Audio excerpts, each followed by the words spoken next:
I wanted to talk for just a minute about this podcast. This podcast has been really powerful for me. I'm on like episode, 15 or 16 now? This is 18. This Whoa. is 18? Oh, nice! Oh my gosh. That's We amazing. can vote. 2 decades. I know, we can vote. I vote wife of the party. No, it's been a really powerful experience for me because I don't think, I always thought my friends were special, but when fans are emailing me how special my friends are, it's pretty amazing. So thank you guys for coming. All these times you've come to be on this podcast. I think people are enjoying hearing real people talk about real stuff. And you guys are two of the realest. I mean, I really appreciate your friendship, but also this experience has been awesome for me. Like we did one about Girl Scouts, and we got this amazing email from this woman who had a terrible childhood where she lost 2 brothers within 3 months of each other and then had stopped talking, and no one kind of noticed because everything was so broken. And a local Girl Scout troop leader noticed and invited her in their troop.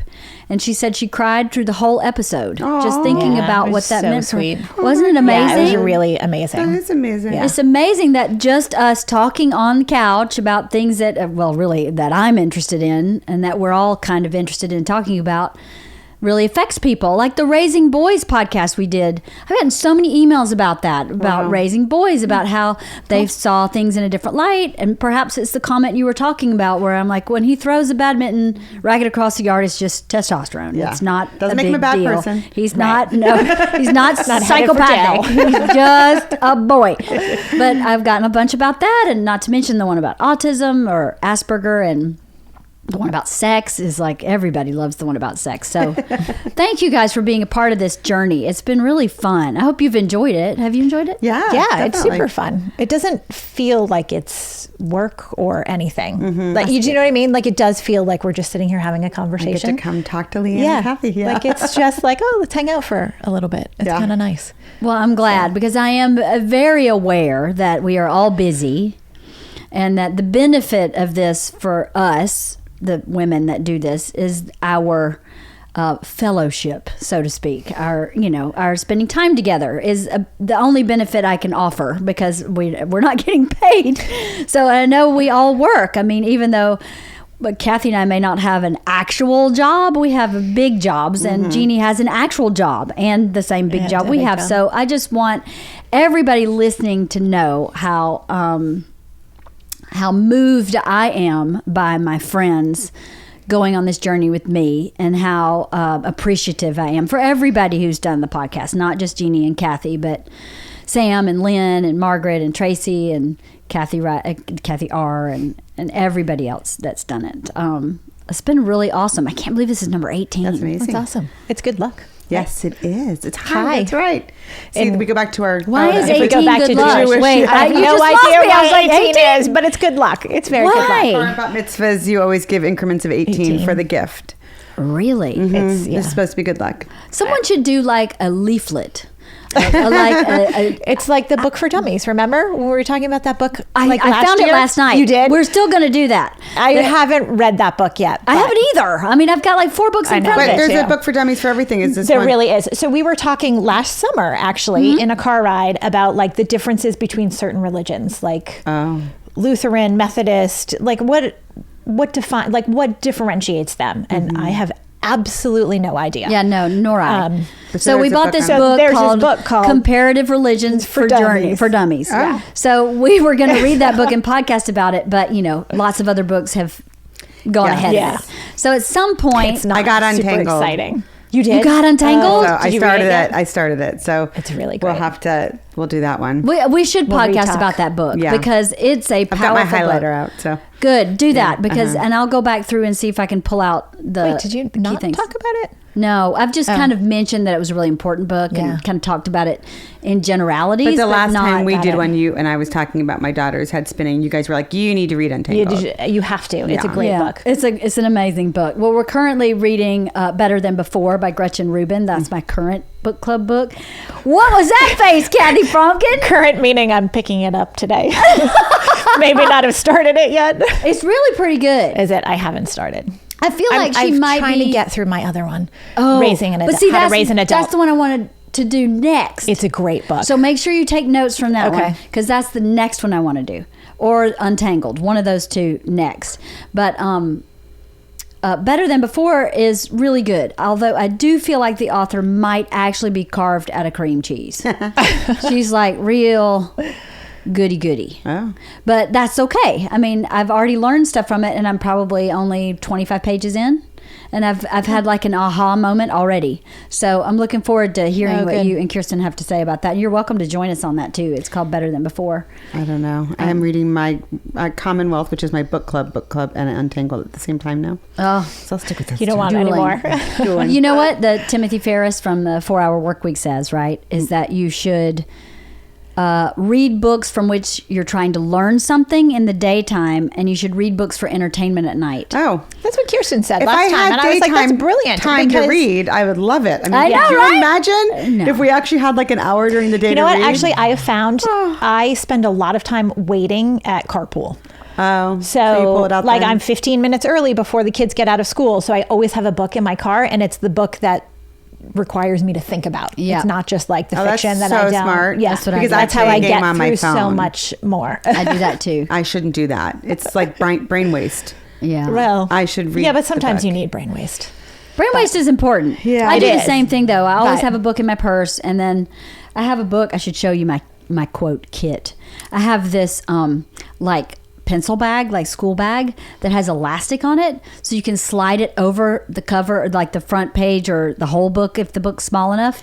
And I have highlighters and post-it notes and little flags in that little that's thing, cool. so that while I'm reading, because I'm a nerd, Yeah. I'm highlighting and posting and flagging stuff for us to talk about. That's awesome. Oh, that's smart. Yeah. I don't do well with digital books. I just I don't. don't either. I don't. I need to highlight. like I the need to book, circle. yeah. I need to see it. I need to touch it. I tried reading digital books. I can do it for entertainment. I like but it not for me. traveling It just gives because me a it's so headache. light in my bag. Yeah. Yeah. So when I'm traveling for work, I always download it on my Nook just because I don't want to deal with carrying a book. But Well, I'm I already makes carrying a sense. computer and all this other stuff, and I don't want to. I don't blame you. Yeah. I do that. I'm fine with like books for fun, fiction or whatever, memoir. But if I'm trying to learn something like Better Than Before, something I need to reference, I can't figure out how to do all that electronically. I can't, you can bookmark and highlight, and I can never find it again. It's just gone. So I just downloaded a couple books digitally to read. I guess David Sedaris has a new book coming out. Either of you yeah. big fans of his? I love him. You gave me that book. Naked? Naked. Did you laugh hysterically? It was hysterical. Oh my God. Yeah. It's one of my favorite books. So he has a new book that's coming out in May called Calypso. And apparently it's essays about being 50 and being married and having kids. And I think there's a couple serious essays in it. I guess one of his sisters committed suicide, and he talks about that. So I'm anxious to read that book too, but in all my spare time. Yeah, right. Right. I read like 3 pages It's amazing a day. how like the book list gets longer and longer. I know. I was struggling to find anything to read, and now I'm like, I have this entire list. Same here. It's Kirsten's fault. It is her fault. Okay, so I wanted to talk today. Actually, I had thought of this idea, and then I had 2 different fans ask me to talk about this. Your 20s versus your 30s versus your 40s. And what life is like in those 3 decades. So I don't know about you, but those 3 decades were really different from each other for me. Oh, me too. Definitely. Were they? Oh Yeah. my God. So talk to me. Let's just start with our 20s. What were the 20s about for you guys? What were they about? You want to go first, Kath? I don't care. Go ahead. I mean, for me, it was finishing school. My early 20s. We're getting out of school. I graduated high school in 1988, but it took me 6 years to graduate from college. So it was basically finishing school, working full time, but I was young and dumb. Like, I don't feel like I was an exceptionally great person in my 20s. My later 20s, better. But my early 20s, no. Like, and What do you mean? Were you selfish? I was selfish. I wasn't focused. I kind of was just all over the place. I should not have I should have, now kids I think are doing a lot more of gap years, going to junior college for a year. I for sure should have done that out of high school, but I totally had I wouldn't have allowed myself to do that because of I wish I had, it would have been totally FOMO. Like I would not have all my friends were going away. I had to go away. you know, and I got in, so gotta go. Yeah. I should have had more Tom Hayslip, had phobia. Yes, right. Phobia, fear of being included. Wish I had a little more Tom Hayslip in me then. But I went, and I shouldn't have gone, and it totally threw me off course because I didn't do well, and then just totally affected my confidence and I was just really insecure, and so I just think I acted stupid. Like I drank a lot. I just wasn't really smart about, you know, who I was at that time. So I look back on it, and it's a really frustrating time. Like I don't really like how I acted in my early 20s, in the early 1990s. But I also feel like you have to go the path to become the person you are. So maybe it made me work harder in my late 20s and my 30s to be a better person and more focused person. Right. But yeah, I just feel like I was, you know, young and dumb in my 20s. Definitely. I moved to LA in 1995, got a great job, made really good friends. But so that's your 20s? So that helped. Yes, that was my my later 20s. And I met my husband when I was 28, and that definitely. I didn't know you were that young when you met him. Yeah, but we actually met when I was 26. We were working together, but we didn't start dating until we were 28. And then he was so focused. Like he was totally different. Like he went to college, went to a really good college, graduated in 4 years, had a great job out of college. Like he was super focused. He was the anti-Jeannie. So when I met him when we were 28, like he had a really good job and he was doing really well and just on like a much higher trajectory than I was. And it did help, like made me want to be a better person. Interesting. Yeah. So that helped. Is he older than you? Same age? Well, I joke. I mean, he's 6 months older than me, but he was born in 1969 and I was born in 1970. So I'm always like, he was born in the 60s. I was born in the 70s. That's so much older. Oh my younger. God. It's the dawning of the age of Aquarius. Darren is an Aquarius man. So he's 6 months older than me, yeah. Okay, so you're the same age. Yeah. Except for he's 48 and I'm 47 right now. So they're definitely not the same age. No, he's totally older. We have one more month of being 47. Right? When do you turn? Wait, I'm August. You're August. Oh, you have a little longer. You're June? No, we're both June. I'm June 8th. Yeah. Yeah. Oh, that's right, because George is June 7th. Yeah. That's right. I forget that every year. I need to write that down. Yeah. So I definitely think it helped me. That definitely like gave me more. I had a really bad boyfriend who moved here with me, who was a horrible person. So why? That didn't Why was help he me. horrible? What do you mean? How was he bad? He wasn't like physically bad. He was verbally really bad, like mentally, like really, really bad.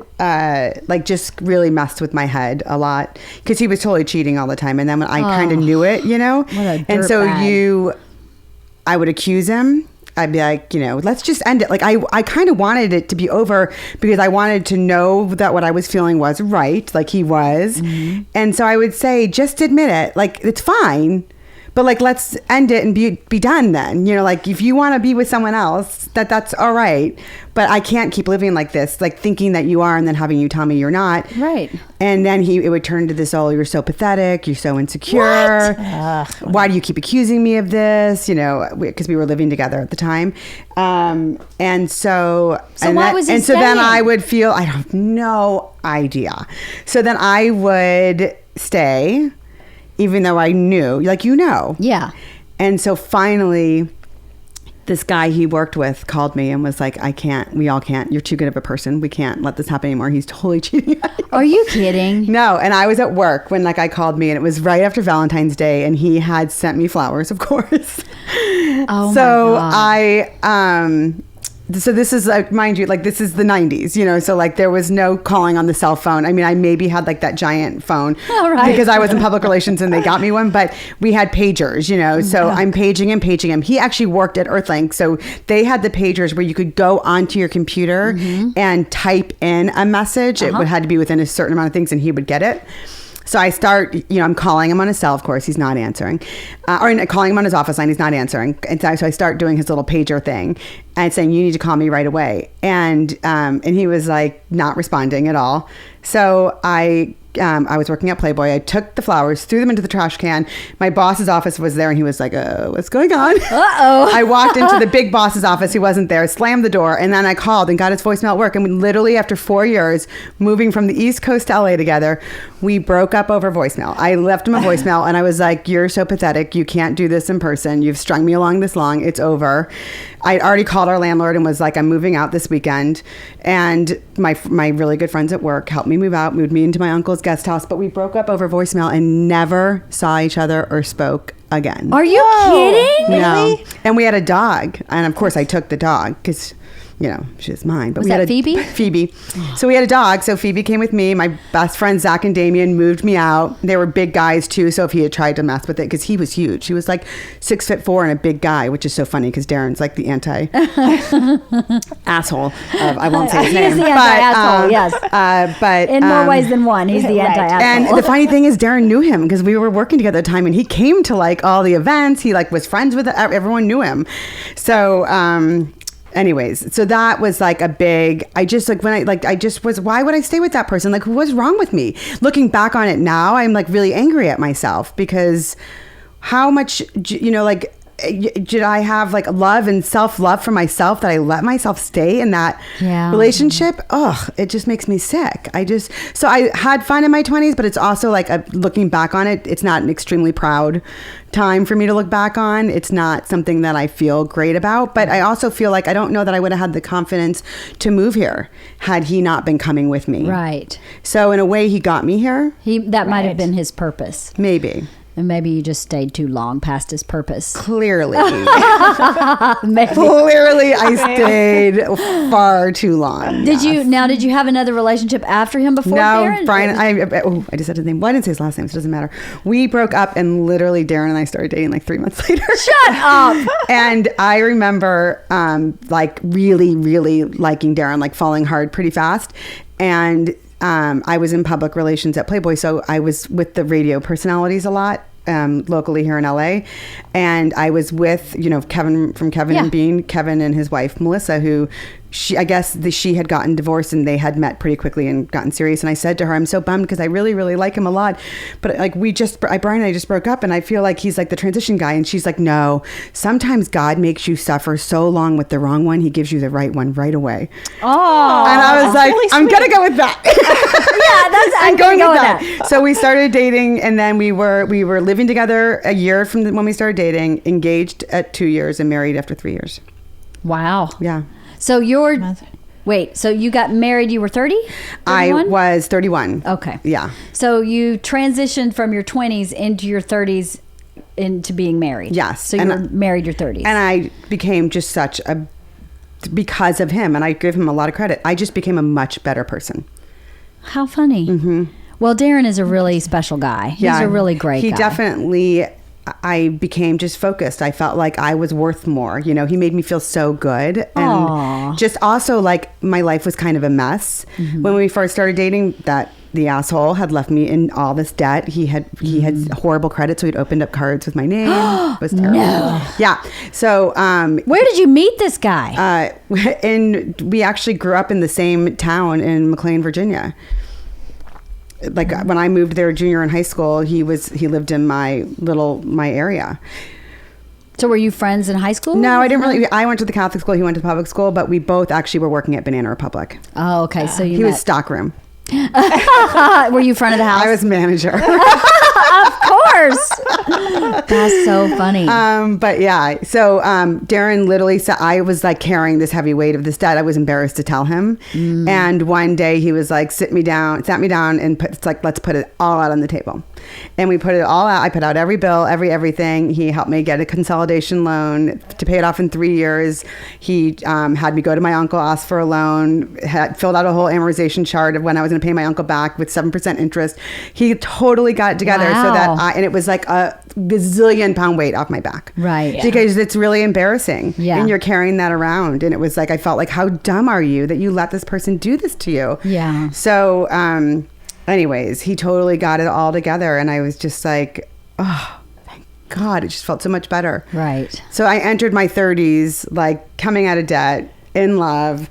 And I had a lot of friends who were like leaving their 20s and were so sad, like to be turning 30. Like we're really bummed about turning 30. I was engaged when I turned 30. I was with this great guy. We were living in this townhouse in Santa Monica. I was like so pumped about my 30s. I was like awesome. so happy to say goodbye to my 20s. Right. I was happy to say goodbye to mine too. How were your 20s, Kathy? Yeah, Kathy, you were young when you met Steven. I was very young, Yeah. but it was, I don't know, it was different. I don't know. I feel like it was very, I don't want to say carefree, but like the amount of responsibilities were so different. I don't know, like from graduating and then starting to work and then going back to grad school and working and then getting married when I was still in my 20s. Like, and were you guys in Boston? I don't know. We were. Yeah. I think the hardest part, actually, the whole age thing is kind of funny because I'm 3 months older than Steven.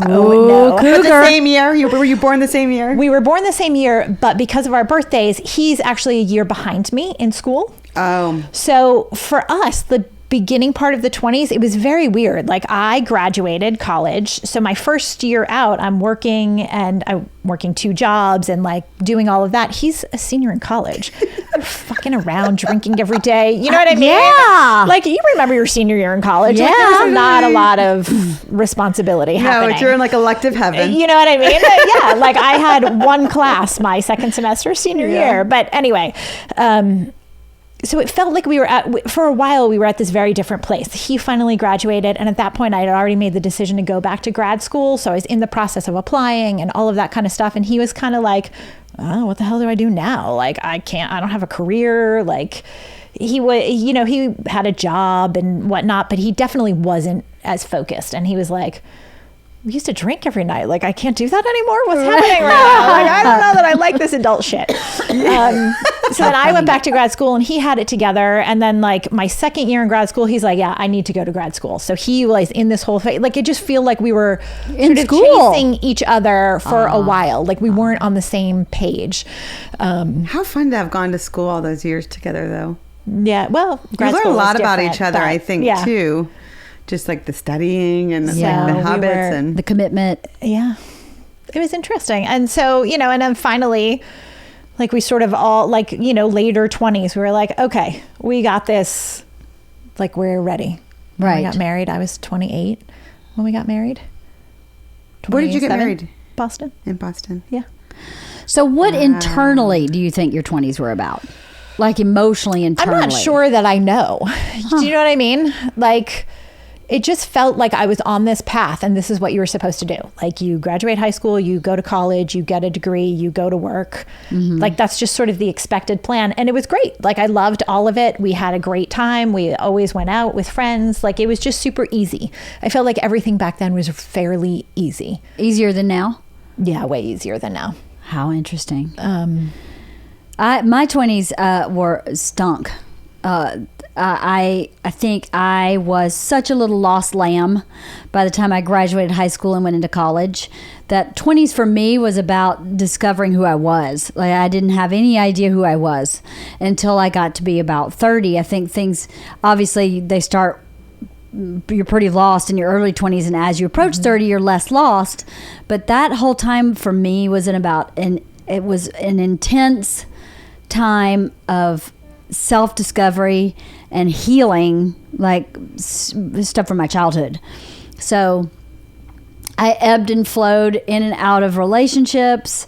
They never lasted long. I didn't have any really good friendships. When I lived I went to college close to my dad's house, and then I went to college in downtown Atlanta. And I didn't find my people in any of those places. And I didn't like what I was studying at the end of when I started college, I wanted to be a high school guidance counselor. And that's what I wanted to do. And in the course of taking these psychology classes, I was like, oh, I may actually want to be, I still want to do that, but I may want to be some other type of counselor too, but I definitely like the field of psychology. And then I had my date rape my sophomore year. And my dad, I've talked about this in the last podcast, but my dad and his wife divorced, and my dad kind of had a break and moved into a dorm with me. So I think I just had too much, and I had to transfer schools. I needed to get out of that environment. So when I went to Georgia State, I didn't like their psych department. It was very clinical, whereas the place I was before, it was very like, what is the origin of your feelings? It was very much like me, you know, let's get to the root of the problem and address the problem. It wasn't about the chemicals in your brain are reacting this way and the neurons, and I didn't like that kind of psychology. So I changed to finance, which is something I've always been good at. I hated it. And so like my 4th year of college, I was like, fuck it, I'm moving to New York. I never graduated college.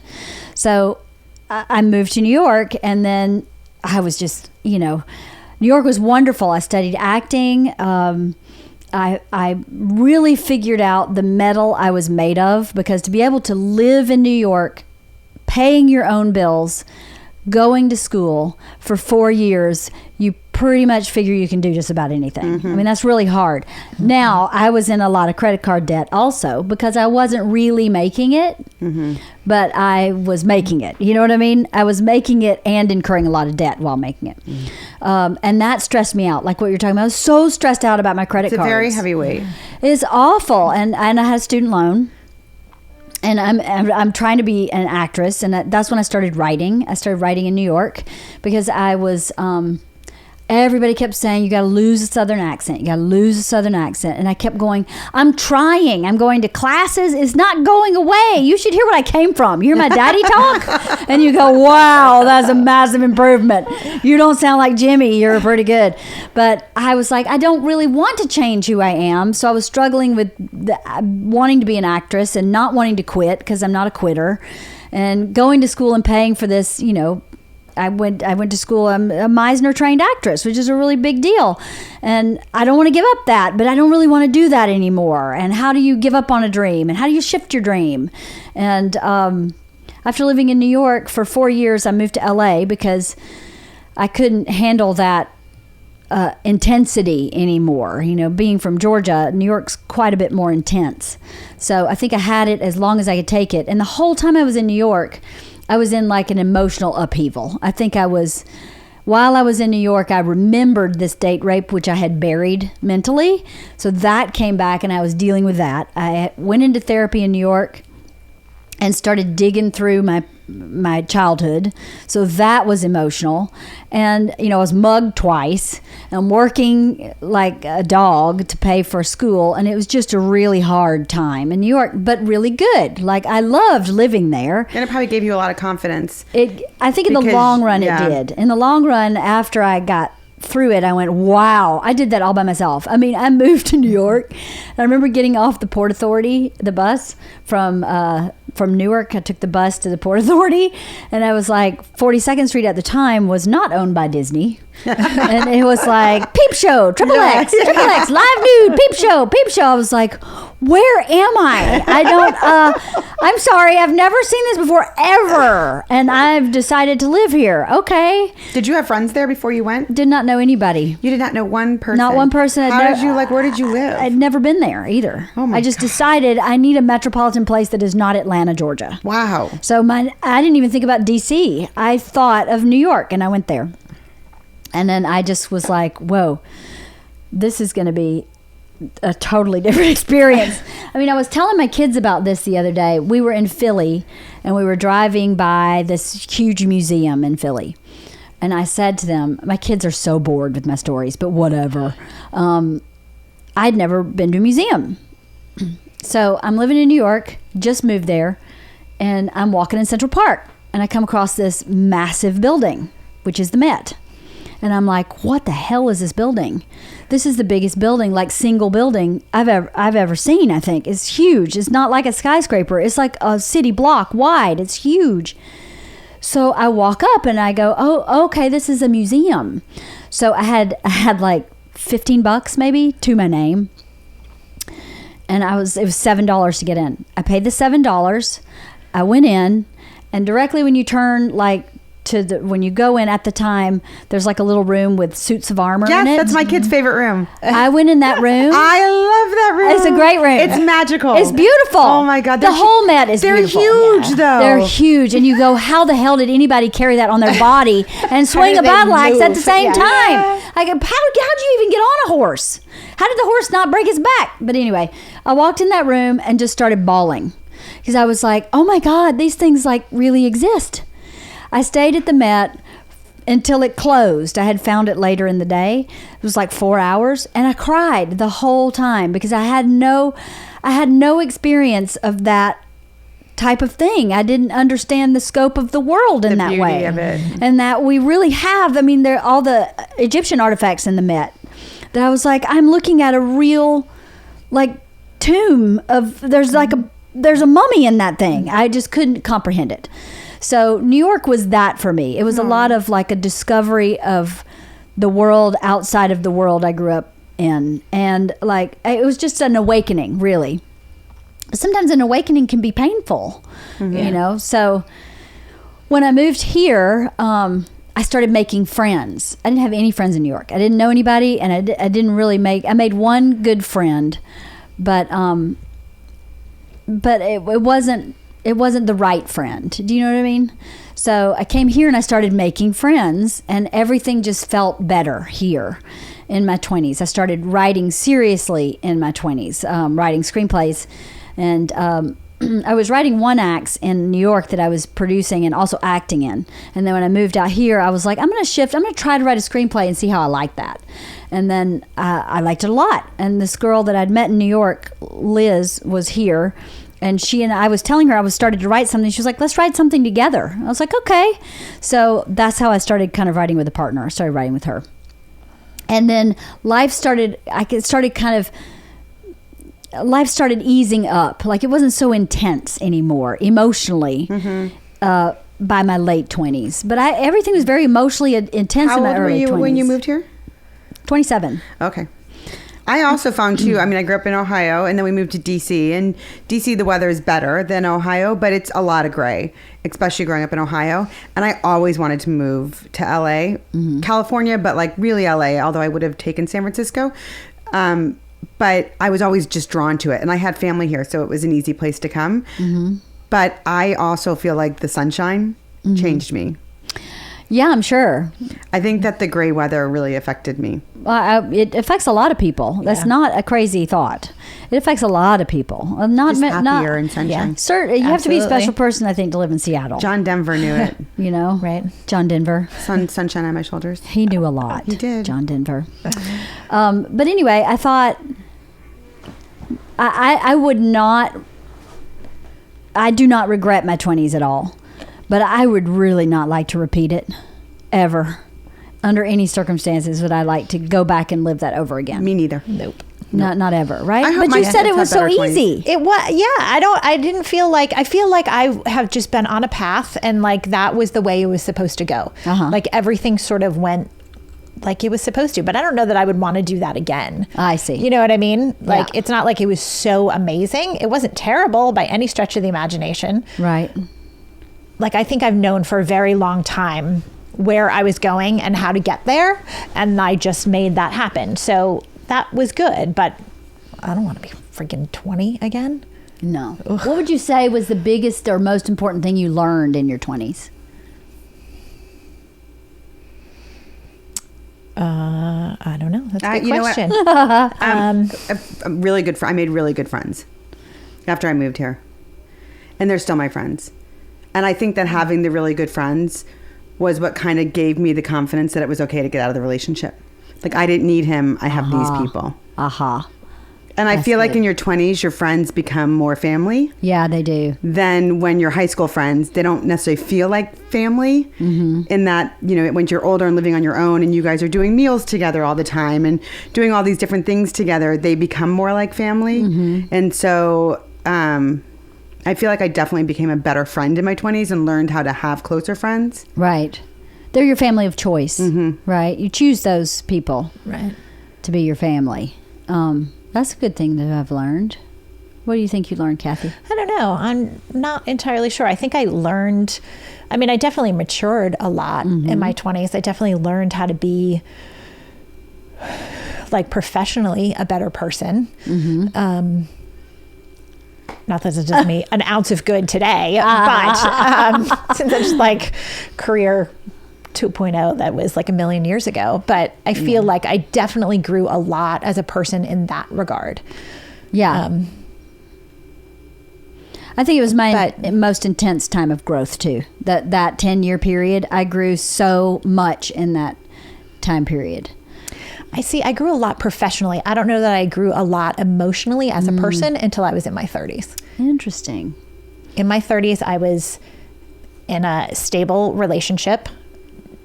Not that it wasn't so unstable in my 20s because it's still the same person, but we were married, we had the kids, whatever. But it was a place where I could actually explore the relationship with my mom and figure out like... And I didn't do that in my 20s. I tried that very early on in my 20s and failed miserably. How did you try? What do you mean? Late teens. You know, obviously I was a psychology major in undergrad, and we had to do this exercise, whatever, I don't know. But like I reached out to my mom to sort of express my thoughts and feelings on our relationship, whatever, and it would just couldn't have backfired more. I tried. And I just shut it down. I was like, all right, not going there and whatever. And it really wasn't until I was 30 that I could actually open that box and be like, okay, this is you, not me. Right. This is how I'm going to get through life. This is how I'm going to deal with it. Right. But I couldn't do that in my 20s. I do feel, and I don't know if it was my late 20s, but there was definitely things I was holding on to from growing up. And I like consider myself very lucky. I had a roof over my head. I didn't want for anything. Right. But there was definitely issues within the family. And I was like, I harbored a lot of that, I think. And I also used it to blame. Certain, like, well, it's not my fault that I'm, taking forever to graduate from college is because you guys. Right. And I think that my late 20s and maybe my early 30s too were more about me taking responsibility for myself. Right. And not blaming other people and letting go. I think that I could say that as well. I blamed... I blamed a lot of people in my 20s, and then started taking responsibility for myself as well. I started learning. I started separating what is me, like you're talking about. What is me and what is my mom? What is me and what is my dad? What of this box is me in my 20s? I think that's really what I learned. I wasn't necessarily able to apply some of what I've learned until my 30s, but in my 20s, that's what I was learning, was what is me and what is not me. What do I like and what do I not like? What is my friends and what is me? That was a big thing that I learned in my 20s. And I think everybody in their 20s, my next question is, what advice would you give someone in their 20s today? My advice would be, not everything is as intense as you think it is. Right? It's not as intense as you think it is. Not to deny your feelings or to say that your feelings aren't valid, but to give yourself a little like release of the valve. Like, okay, I'm feeling this really intensely, but maybe it's not quite as intense as I'm feeling it, so that you can kind of let yourself calm down a little bit. Because 20s was tumultuous for me a bit. What advice would you guys give someone in their 20s? Maybe something similar, like slow down. Like, you're 20. Yeah. You know what I mean? Like, you really have so much and you have no idea where you're going. Even though you think you have a trajectory, how many of us are where we thought we were going to be when we were 20? You know what I mean? So, I don't know. I think everything is just take a breath. To slow down. Maybe. Yeah, I think that's good. Definitely slow down, and also just... I think for them, it's even way more than for us. But like, I wish I didn't look back and feel like embarrassed or shame about certain parts of my 20s. But for them, it's like their social media. Right. So it's all out there. So just Right. thinking about, first of all, if they're applying for jobs, really think about what you're putting out there, because believe me, that's what every employer is looking at. That's very good advice. Yeah. Is looking to see what's on their Facebook and what's on their Instagram and, what kind of person they are, because it says a lot. And so maybe to, take a little bit more pride in themselves. I wish I had. That's so hard because, through those mistakes, you learn, right? You learn when you make mistakes. So you learn when you drink too much hunch punch and you vomit all over your car, but you're maybe not going to do that again. But, to have to learn it before experiencing it is a tall order, to go, just take my advice. Right. Because did you take your parents' advice? No. I didn't take my parents' advice on learning anything. Right. So then, because it's so public for these kids, that's really kind of tragic. Yeah. I mean, you don't want to be the person that posts your boobs or whatever.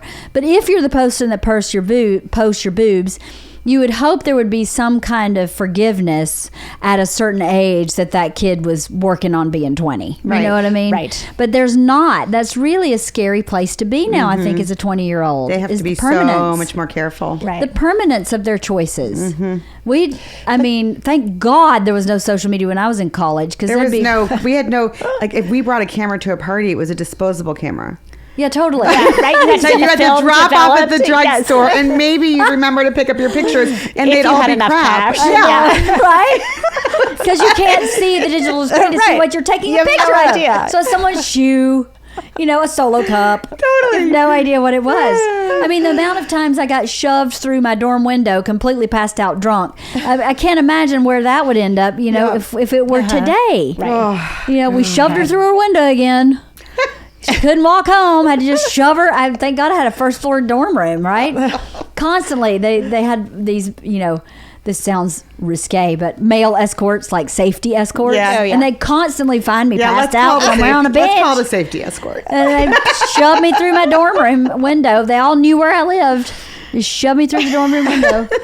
I don't know.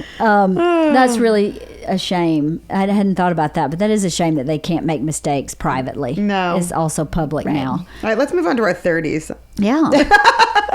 You're done with your 20s. What about your 30s? What were your 30s about? Getting married, having kids. Learning how to be a mom, Yeah. Same. I think. And juggle. Yeah. How to juggle. Loved it though. I mean, some of my happiest moments I remember were like looking in my rearview mirror and seeing two little bodies back there. Yeah. And just being like, yes, I love this. Yeah, Yeah. 30s were awesome. Yeah. It was a lot of joy. It was a lot of exhaustion, but it's a lot of joy.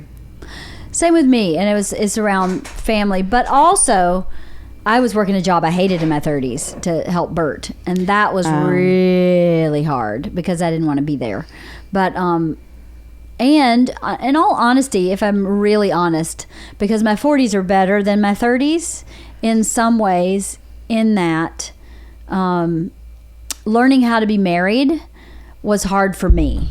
I was happy to be married, and I was happy to be married to Bert, but being an only child and having this tumultuous upbringing and having 7 divorces between my 2 parents, marriage was not super instinctual for me.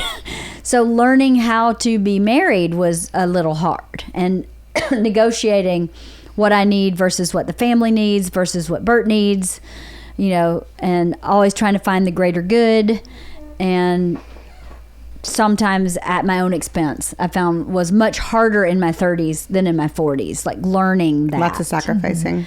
Lots of sacrificing and lots of shifting, because I was writing until I had kids, and then we had to go, well, somebody's career, we can't have 2 fledgling artistic careers. Somebody's got to pay the rent, and somebody's got to go after their dream. So could you imagine Bert in a day job? Never would that have worked. So obviously I'm the one, that took the stable job and made our home stable so that he could go on the trajectory he's on. Now, recently, since I started this podcast and I help Bert so much creatively, I feel like I've sort of hitched back up to that part of who I am. But that's a long delay. That's like 13-year delay of having, George is almost 14. So about 14 years I've been not doing that, and I don't regret it, but it does come at an emotional cost, where I go, I suck pretty much. Until that podcast with Jair, I was like, I pretty much suck, because I just totally gave up on everything for myself, which is not actually entirely true. But sometimes your belief systems aren't based on truth. They're based on reactions and perception and a lot of different things. So I don't know. I don't want to. It was definitely easier than my 20s, my 30s. But my 30s was not without a lot of growth, and growth sometimes comes with discomfort. I would look in the rearview mirror and see these two monkeys and be super happy. And I was really happily married, am still. But I did have a lot of like, fuck, I really did have this career going, and I really just stopped it. I mean, of the two of us, I was more successful when I put my stuff on hold.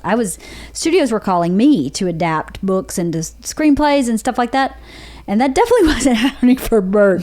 So I think that made it really hard too, is that I had gotten to a place where I was about to go on a big trajectory, and I made the choice not to do that in support of being a good mom. Because I was like, I can't write 6 days a week, 8-10 hours a day, and raise 2 children. I can't ethically. That didn't work for me. And that's the way I wrote. I didn't write for like an hour here and an hour there. I sat down and I wrote all day long. And so I'm happy for my choices, but it didn't come without some collateral damage, right? So I don't know. The 30s were way better than the 20s, though. I definitely think so too. What do you think about your 30s, Cathy? Having babies? Yeah, I agree. I mean, I think it was really hard figuring out how to be a mom, figuring out how to be the kind of mom I wanted and not repeat necessarily the model that I was given. So I think that forced me to deal a lot with that stuff. Oh, with your mom? Yeah. Okay. That makes sense. I wasn't ready to deal with or didn't want to. But in order to be the kind of mom I wanted to, I had to. Like, you can't just throw it under the rug forever, apparently. As much as we'd like to. As much as I'd like to. Yeah. So yeah, I think there was a lot of growth in that regard. Right. And I didn't at that point feel like I had given up a career. I knew I had, but I was okay with it. That was a choice that I was like, I can't do both. I don't want to do both. I can't be the social worker that I want to be and have these 2 children. And I can't be the mom I want to be and continue that job in that way. So that goes. And I was fine with that. Yeah. I think now it's a different In your scenario. 30s, it in was my fine. 30s, I was okay. That was the choice. That's what I wanted, and it wasn't that challenging to give up. Right. Yeah, it was kind of a forced give up too. Yeah. Like moving, because we moved to California. I got pregnant right away. And my license didn't transfer to California. California is very challenging in regards to all of those licenses and degrees and whatnot. So in order to, get licensed here in California, I needed to jump through a bunch of hoops, and then You were pregnant. I started to, but then I had a baby. And Yeah. I was like, yeah, I can't do that. I have a 6-week-old. It's not happening. Right. So it was very easy for it to just fall to the wayside. Right. So. So Yeah. what would you say, I'm asking the same 2 questions. What would you say you learned in your 30s? Like, what did you learn? I definitely became a lot more confident person because I felt like I was being a good mom, being a good wife. I had a good job. I was working at Clear Channel in sales. I was one of the top salespeople. They gave me a lot of flexibility because they wanted to make sure I came back. Yeah.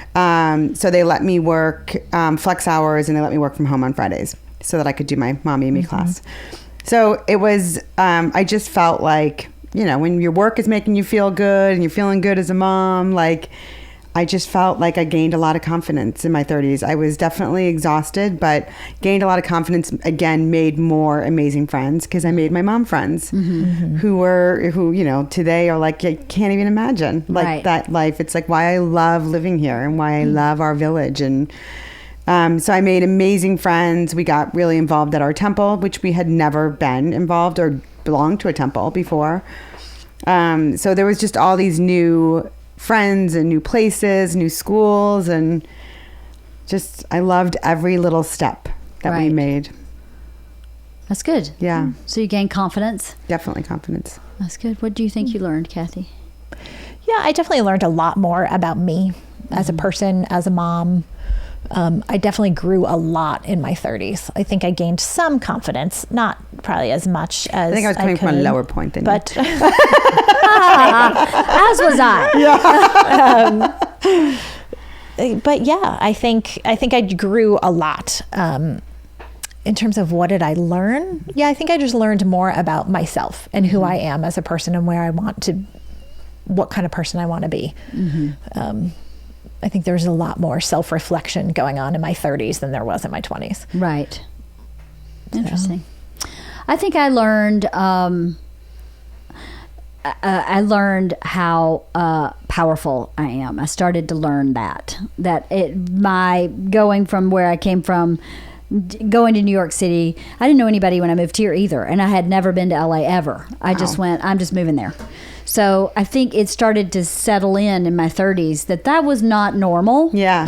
That was a bit abnormal. And then that might mean that I might be a lot stronger than I thought I was. I think I learned that because going through my 30s and writing all these screenplays and going to all these studio meetings and then meeting Bert and getting married and having kids and supporting him in his career. I support him creatively a lot too.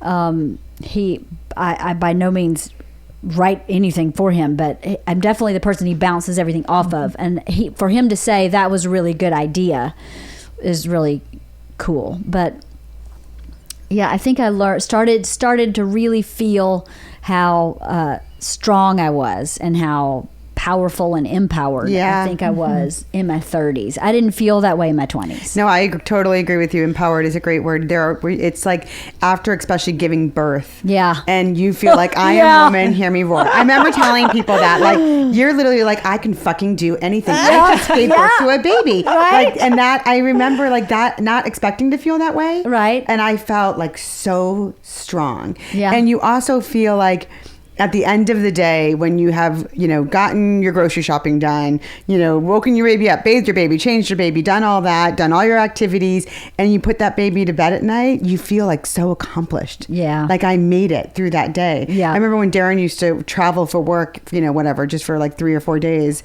The end of that, I'd feel exhausted, but I'd feel so empowered. Like I did that all by myself. Yep. I didn't die. I just made it through 3 days by myself. Like just how empowering all that felt all the time. Right. What advice would you give someone in their 30s? Have fun. It goes by so fast. It's good especially advice. with kids. That whole blink of an eye thing. It really does. Oh my God. Like all of a sudden you're like, wait a minute. 45. How the hell did that happen? Yeah. Like I feel like it goes by so fast. And that decade in particular. Was an More awesome so. decade. And I feel like I got married and had 2 babies, in my 30s, like pretty much like the hugest, most amazing changes in my life happened in my 30s. Yeah. It was an amazing decade. It did go by in the blink of an eye, but I loved it. I loved being in my 30s. Same here. That enjoy it. Really enjoy it, and stop maybe and be present. We get on this freight train, I think. You just stop and be present and be in present time, to coin a Scientology phrase. Be in present time. Just be right here. That's probably some good advice. I'm trying to now when I'm at events and I see like a lot of people taking video or taking pictures. I feel like when I'm holding my phone, I'm trying to do something, I'm not being present. I'm not like actually physically feeling and watching that moment. So I'll look around and see who's taking pictures, and then I'll just sit there and focus. And at the end of it, I'll be like, can you send me your pictures? Yes. I do that too at like choir concerts and stuff for Georgia. I want to just sit. And watch it. And watch it and take it in and not be worried about whether I'm focused or I'm framed right. Like I just want to sit and take it in. I mean, maybe someday I'll be super sad that I don't have all that video or all those pictures, but even as it is now, I don't sit there and constantly go back and look at them. So it's like, I just want to try to be more reflective and just sit and take in those moments. All right, our 40s. Woohoo. What was my question? Still in it. Still living it. Living the dream. Still in the 40s. Well, I'm 48 this year. I turned 48 June 8th. Yeah. Yep. So we're And by the way, approaching you know rapidly. what's fun that happens in your 40s? What? Is like this weekend, tomorrow, I'm going to Santa Ynez because your friends start turning 50. So Nice. you get to go away and celebrate your friend's 50th birthdays. Everybody is doing a trip. So this weekend of course, it's going to come to our birthdays, and we're going to have like spent all our money on all of our friends' trips, and we're not going to do anything. But this weekend we're going to Santa Ynez. We're all just 7 couples, Nice. staying in a bed and Fun. breakfast in Solvang, doing the whole bike riding, wine and olive tasting all day Saturday. That's awesome. And then her husband rented out a restaurant for Saturday nights, doing a whole slideshow. I'm like, it's her bar mitzvah. So we're doing this whole weekend, and I'm so excited for it. So I'm like, there's a big positive. Next summer, my whole family is going to Italy and France for my friend Claudine's 50th. Awesome. And I'm like, what are we doing for ours? Like, nothing's ever going to live up to like what we did for our Right. friends. All right. But Darren turns 50 next year too, so I'm like, can we just pretend it's your trip too? We're doing that A with joint our trip. 2 families together for her 50th. Her husband's planning it, and asked if we wanted to go. And we were like, heck yeah, we'll Yeah, go. that's great. Totally. Yeah, it's very exciting. So what you would say about your 40s is get ready to party? Is that what you're saying? Get ready to celebrate your 50th, friends. Well, you do Right, forget about the whole decade. So in the 30s too, I feel like like my drinking went way down. My going to Yep. bed early went way up. Yep. Same. My an exciting weekend was like us binge watching 6 Feet Under in our 30s. Yeah. Like that was like, there was one Friday night when our kids were like, toddlers, there was a high school kid on our block having a huge party that quickly got out of hand. There was like every kid in the valley, I felt like, was on our street. And my husband and I poured ourselves drinks and sat in front of, like, with all the lights out, sat in front of the window staring at it. We're like, this is so pathetic. This is our Friday night. The police came. It was really exciting. It was all fun and games until some 2 boys started peeing on our front lawn. And then he went outside and was like, what are you doing? That's hysterical. But that was like, the fact that I remember it is probably like a good 12 years ago is a little sad. But That was a highlight, right? so that in our 30s, that we were definitely much more chill. Our socializing was much more like with our friends during the day, like, Right. going out with the kids, adventures Yeah. with the kids, those things. And then you're exhausted at night.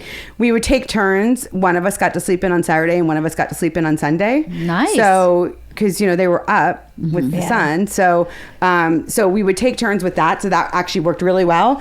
But I feel like in our 40s, the social definitely picked back up again because the kids were older. Yep. So and they got themselves up in the morning and they poured themselves a bowl of cereal and weren't like, I'm hungry, Yep. at 6 in the morning. So we had more flexibility with our time, and so we definitely started being much more social with our friends and going out more and doing all that. So.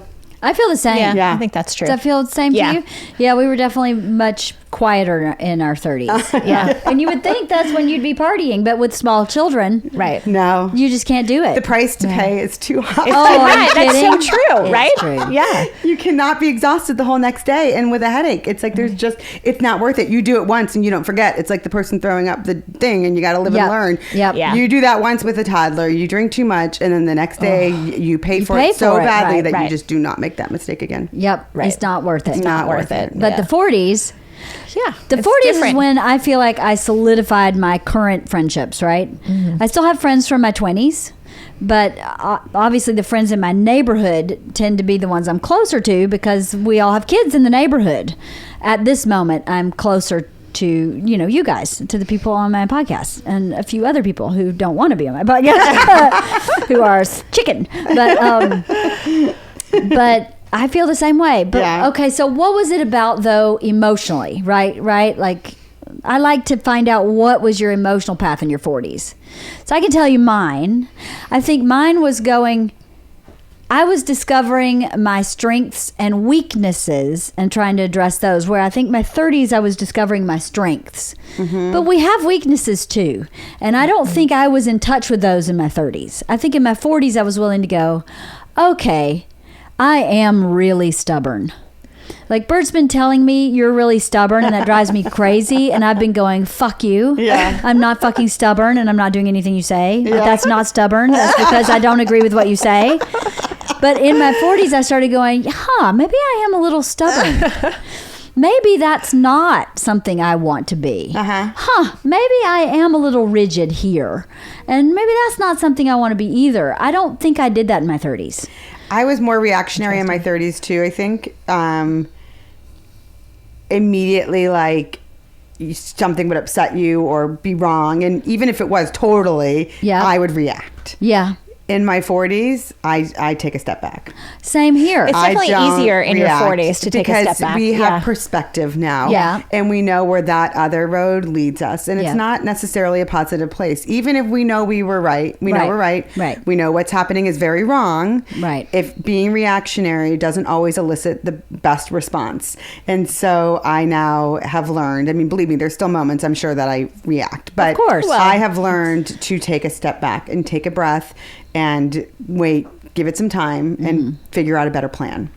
Yes. That happened in my 40s. That was definitely not me in my 30s. Same here. Right. Same here. I was far less patient in my 30s than I am in my 40s. And I'm a pretty patient person, but I was much less patient in my 30s. And I feel like I've always been a good listener, but I feel like I'm a better listener too now. I don't know if it's because I'm doing what you're talking about, which is deciding not to react and instead kind of taking it in and processing it and then reacting. Mm-hmm.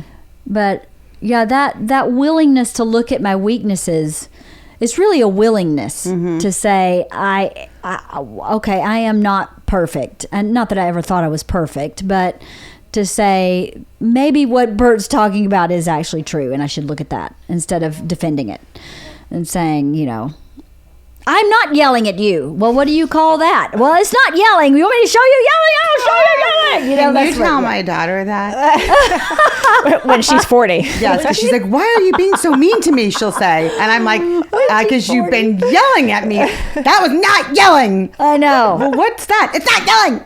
I know, well. What do you think, Kathy? What was it about for you inside? No, I think you're totally right. I think a willingness and ability to step back. I think it also goes to when you're more confident, then you can actually look at your weaknesses. Right. When you feel good enough about yourself, you can say, okay, so there's all of me. Yeah. And this is the part that I may not love so much. But it's still how do I really deal with it? Or how do I deal with it differently? Yeah. That's a good way of We are going to be amazing at 50. At 50? I think I may actually glow. I'm going to be so amazing. I may levitate and glow. I can't wait. I know. And I'm not weird about birthdays. Like no. I know people.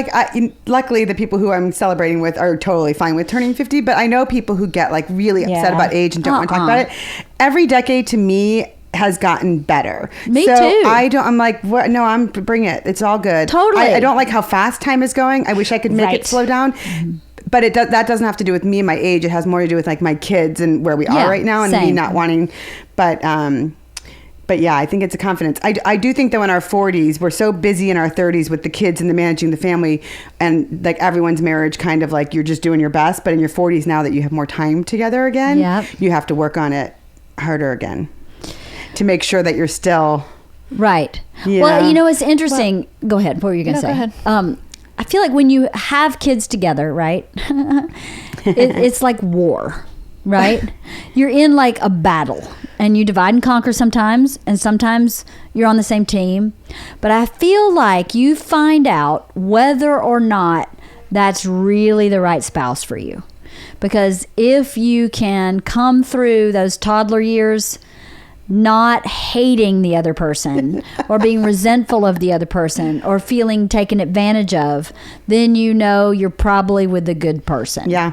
And if you don't leave with that perspective, I think it would leave me anyway with a lot of questioning. Like, if that's how it is when one kid's throwing up, the other kid's shitting constantly, and you're really just going to leave me here by myself in this manner, I'm not sure who you are. Right. I think having kids together really either brings you closer together or tears you apart.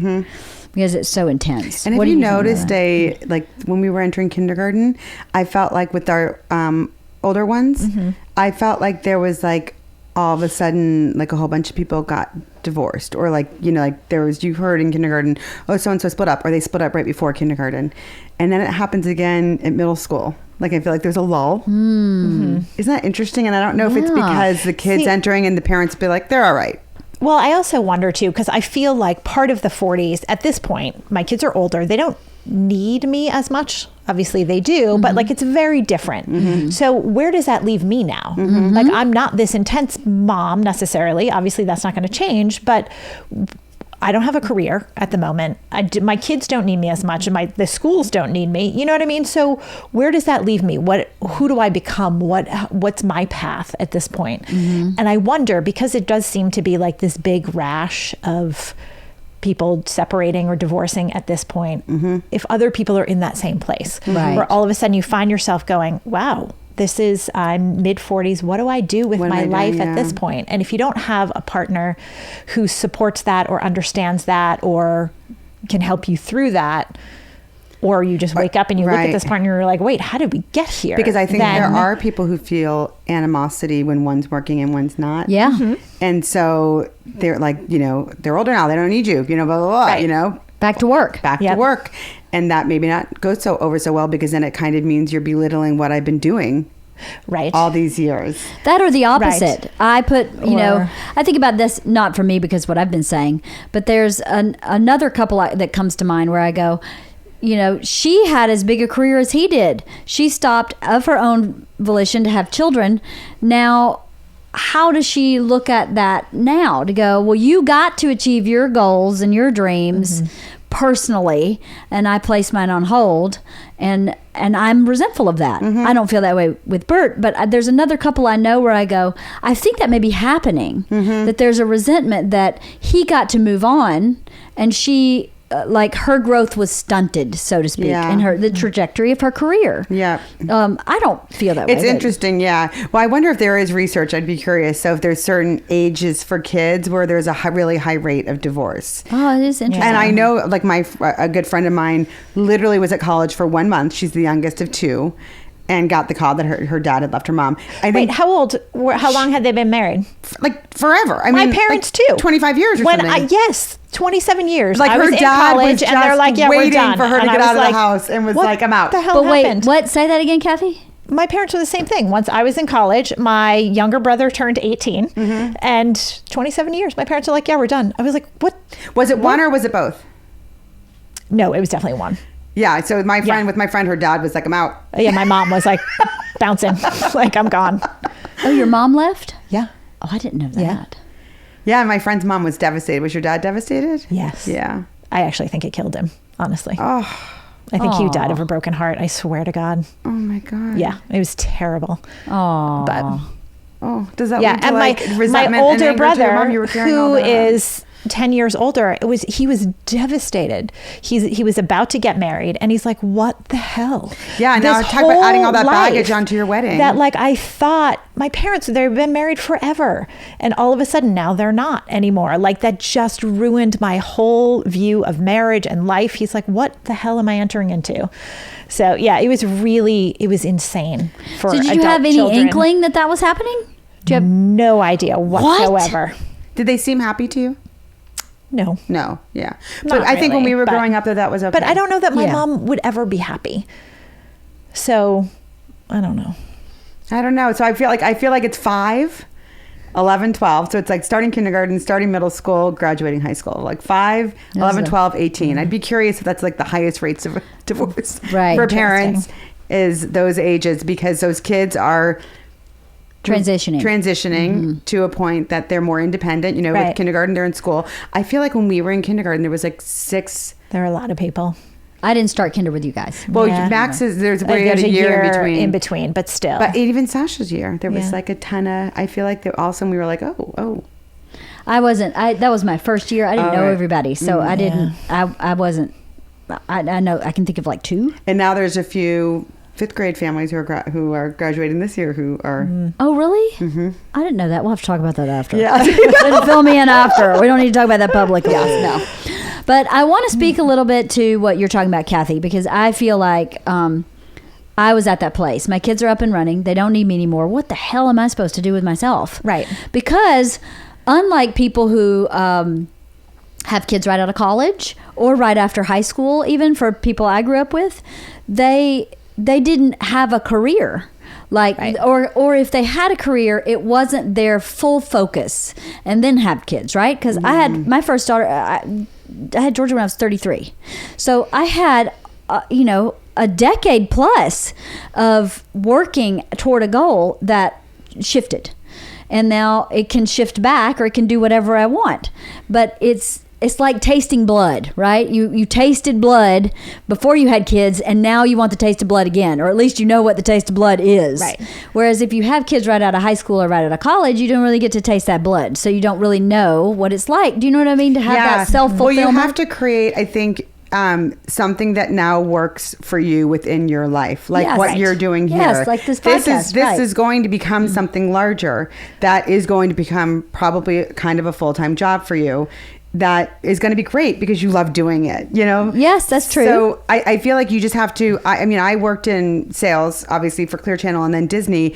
When I went to work at Disney from Clear Channel had given me a ton of flexibility. I mean, when I left there, I was doing a job share. I was only working Monday, Tuesday, Wednesday, and making great money. Of course, they laid us off because they were paying us too much money to work 3 days a week. Right. And they figured that out. So I went to work at Disney, which offered me no flexibility, no nothing. It was the most unfamily friendly company to work for ever. Shocking, right? And I hated it. Absolutely hated it. And I spent my entire last year there figuring out, how are you going to use your talents and find something that works for you? Right. And I total fluke found this job through a friend, but I get to work from home. I manage my own schedule. I'm left alone, other than my boss calling me right now. But I pretty much get left alone. I can do my own thing, and I actually really, really like it. Right. More than any other sales job I've ever done. Right. So it's like my 2.0. But I had to kind of figure out. I kept making. I'm a journal person and I'm a list person, and I kept making lists about what I want to do, how I could still use my experience, but into something that this works for me. And I took a big pay cut to do this. Right. But it was worth it. But it was worth it. Right. Well, that's the thing. But we had to change our lifestyle, Well, yeah, but it's for the better. For the better. Yeah, because your quality of life is more important. And I'm not paying $1 gazillion in childcare. Totally. And your quality of life is improved. Yes, I'm much happier. Yes, exactly. And that's really what it's all about. Yes. And I think it goes back to that confidence. Like, you feel confident enough to say, hey, I need to do something that makes me feel good, not just do a job. Right. Which I feel like we did for such a long time. Yeah. Just get that paycheck or whatever. Whereas now you're like, I can be a little more selective, and I can get pretty much everything I want. Right. I can still get time with my kids. I can still do carpool if I need to. I can still work and be flexible. I can't imagine not being able to pick them up in the afternoon or get them to the activities. I think about that all the time. Like, how would they be doing anything that they're doing?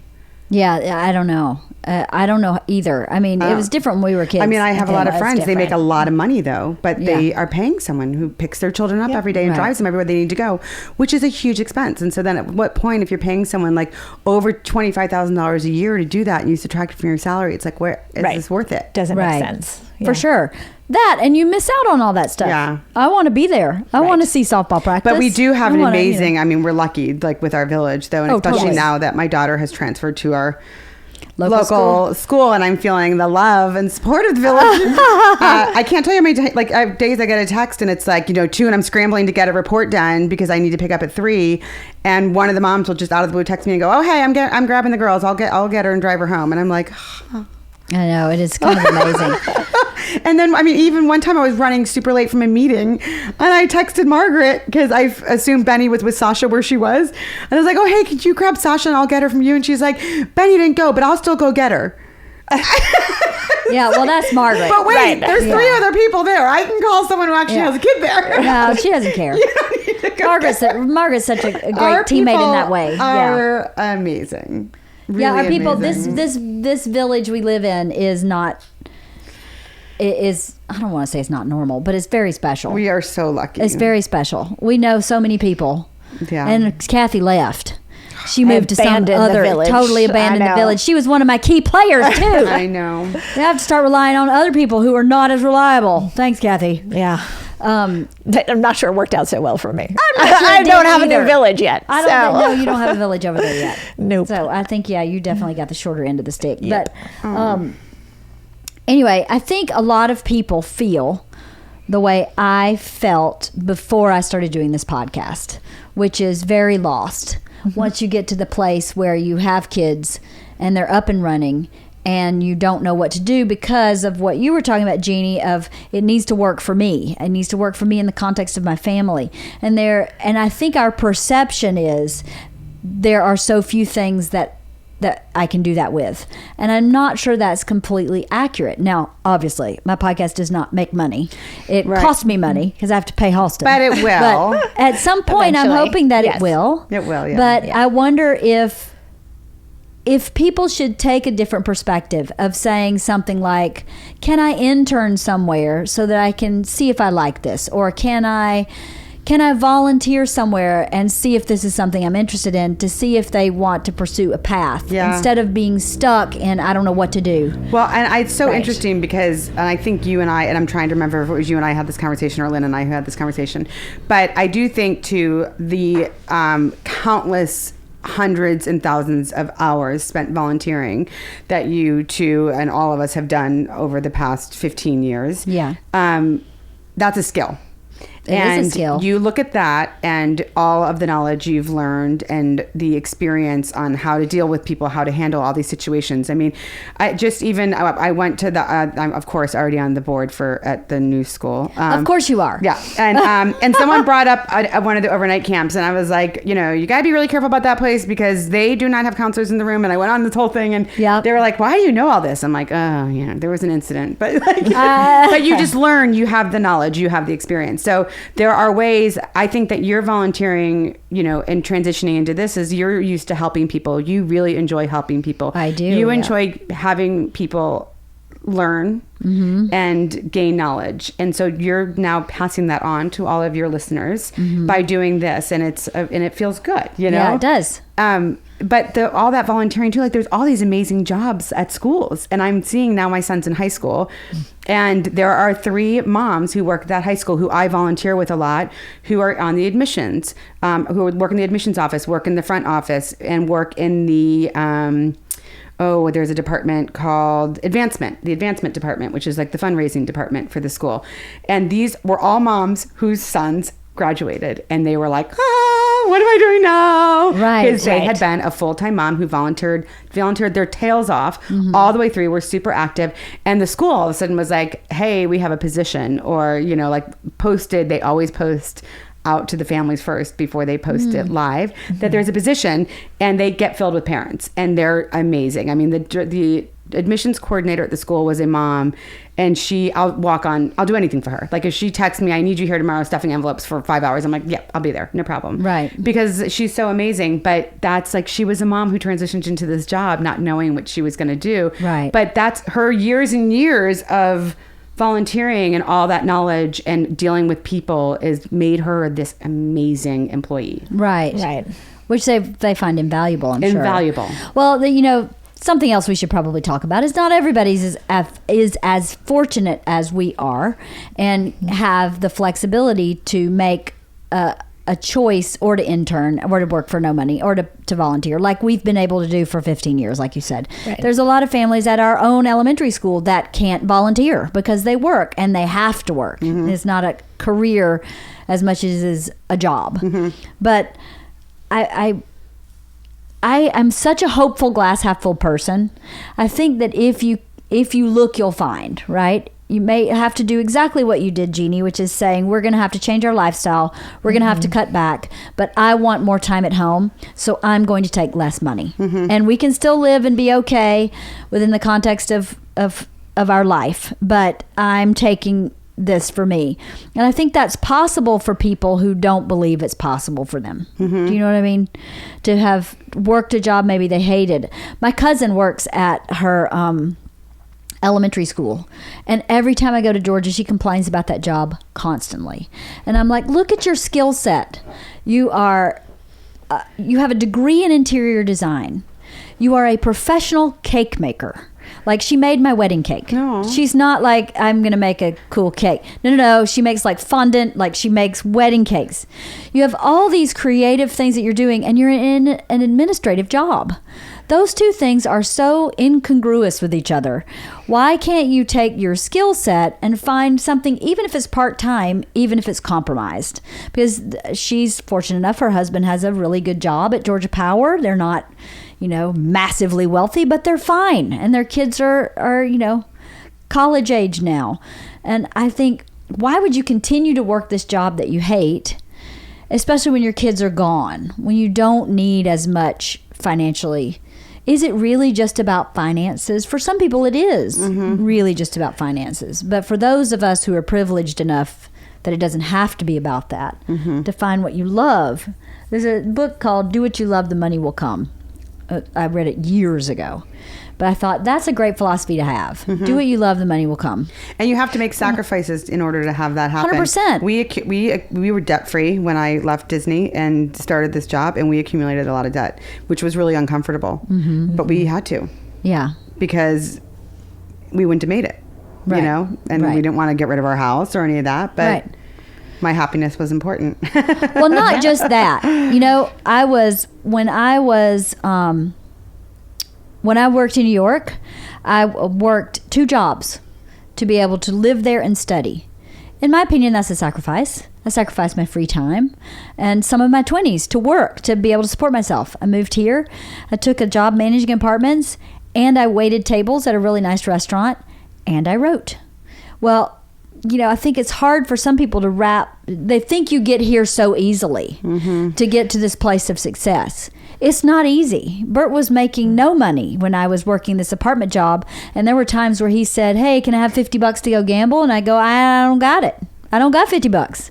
I don't got $50 to buy groceries. I got nothing." So it's not like that.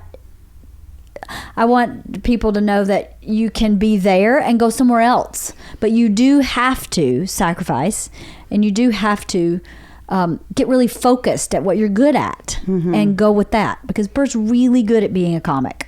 He's really good at it. And I knew it the whole time we were there. I was like, he's really good at that. So we just have to keep working at that and don't give up at that. Even though we don't have $50 in the bank, even though I'm working a job I absolutely detest. Now, I couldn't have done that indefinitely, but we set a timeline. We were like, 5 years. I'm going to do this for 5 years. I ended up doing it for 7 because that's what it took. So at the end of the 5, we were like, all right, let's do 6 more months. All right, we're going to do 6 more months. And we did that 4 times until 7 years, we finally got some momentum. So I think it's important, especially for young people, to know that when you get out of college and you can't find that dream job, maybe that's not what's supposed to be happening. Maybe you need to find a not so dream job and figure something else out so that you can focus on the dream job. Or maybe what you think is your dream job is not really what works with your skill set. And so maybe you learn what your skill set is and shift your thoughts. Like my cousin, who has a degree in interior design, is clearly an artistic person, but takes an administrative job because of security or money or whatever. She would be so much happier if she worked in her field and made that work for her. You know what I mean?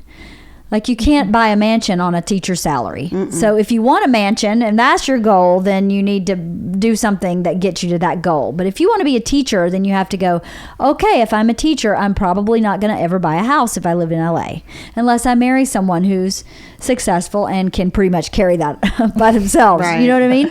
It's about being realistic too, I think. I don't know. Starting over in your 40s is not really starting over, but starting again, maybe. Starting again. And it's never too late. People should know that too in their 40s. If they're miserable and they just think they're stuck, it is to do that 2.0 and rethink about what you're doing and pivot to something different. It's never too late. And writing down what you want, like you did, is so super key. helpful. Yeah. What do I want? Flexible hours, this much money, this kind of freedom, this kind of creativity, this kind of accountability. Then you can clearly go after something. I have this great story. Our local vet in my hometown was awesome. His name was Dr. Teat. He had a laugh like Bert's. Like, you could hear him for 4 miles laughing. He was the happiest man that I knew. And he was probably a little younger than my grandfather, so between my dad and my grandfather's age. And one day he was at my dad's shop, and I needed to go to cheerleading practice, and my dad couldn't stop. And he was like, Dr. Teat, will you take her to cheerleading practice? So I'm riding in a car with Dr. Teat, and I said, how did you become a vet? And he went, it's a funny story. I went to vet school when I was 40. I had a career. I hated my career. I was miserable. And I just sat down with myself one day and said, what do I want to do? And I decided I want to be a vet. So I started putting all my money away and saving to send myself. He was married, had kids, send myself to vet school. And I enrolled in vet school at 40. Wow. And he said, it's the best thing I've ever done. I have never been happier since that day I decided to go to vet school. Right. And it's not even that it's happening, it's then that you know that it's like you've got the light at the end of the tunnel. Yes. You You know have a that path. you'll make this happen and you have a path. Yeah. And that man would never, ever saw him not smiling and laughing. Wow. And I thought, that's really something to remember. I was in high school and I thought, that's not a small story. Yeah. That's Right. a big story. I need to remember that story. It's a good one. It is a good one. So it's never too late to figure out what you want. Right. And do that. What do you want, Kathy? It's a good question. I I know. need That's to get a out my whole- list. I was going to say, we right? should just do a whole podcast on Kathy. Next time. Perfect. No. Let's do that next time. Kathy, what's wrong with you? Lots. Tell me what your problems are. Let's analyze everything. I would love that podcast. Can I do that for all of you? Yeah, totally. I could think of one or two people that would be really interesting, but no. Anyway, what advice would you give someone in their 40s? Well, I would definitely say that that's if you're, hard. I mean- that what we just talked about, it's Yeah. not too late. Like if you're not happy with what you're doing, you're still young. 40 is still really young. I know Really when we young. were younger, 40 seemed ancient. Yes. Yep. And One foot in the grave, the other on a banana peel. Totally. Right? But now I feel like it's still, you're so young and you are still, if you are working, going to be working for a long time. People are not retiring at 60 and 62 and 63 like they used to. It's not happening. So you still have all these years ahead of you and you should be doing something that you enjoy. And so it's, for someone in their 40s, you're not too old like to change it. Yeah, I agree. That's true. And you're not too old to change yourself, really. Right. That's a key thing, too. You're not too set in your ways and Mm-hmm. old that you can't make some serious changes. I mean, just as simple as my 21-day fix. I mean, Yeah. I lost 12 pounds. I've kept 12 pounds off. That's awesome. I mean, I'd still like to lose a few more, but I'm happy Wow, here. that's 3 Right. months. I'm happy here. That's amazing. So, well, I lost the 12 pounds pretty immediately, and Yeah. I've just Yeah, maintained but 12. still keeping it off is just as hard sometimes. Yes. It is just as hard. And there were those naysayers. Those naysayers. You'll gain it right back. When you put all that weight back on, I can't wait to hear what you say on your podcast when you put all that weight back said on. that? Some there were fan. people. Can you believe that? Yeah. Whatever. Whatever. Nice. But the point is, you can make a change. It's never too late, and change is sometimes easier than you might think. I think that's what prevents a lot of people. Your cousin, I'm guessing, like the fear of change is too daunting. And like the being idea of new throwing and away. as we're and- older, Right. It just sucks. Yeah. Being, when we're in our 20s and stuff, we're totally used to new jobs. We're changing them all the time, and it's not a big deal to start a new job. When you're in your 40s, it's daunting, and it's you hate being new and not knowing what you're doing.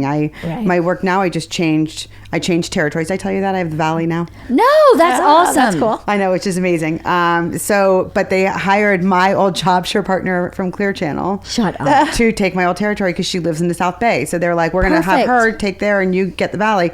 So she's like getting up trying to get trained right now, and she's calling me and texting me 24/7, which I totally understand. Yeah. But she's like kind of freaking out because she's been doing what we were Yeah. doing Forever. media ad sales forever, which is a dying business. So when I first called her about this, I was like, girl, you should jump ship now.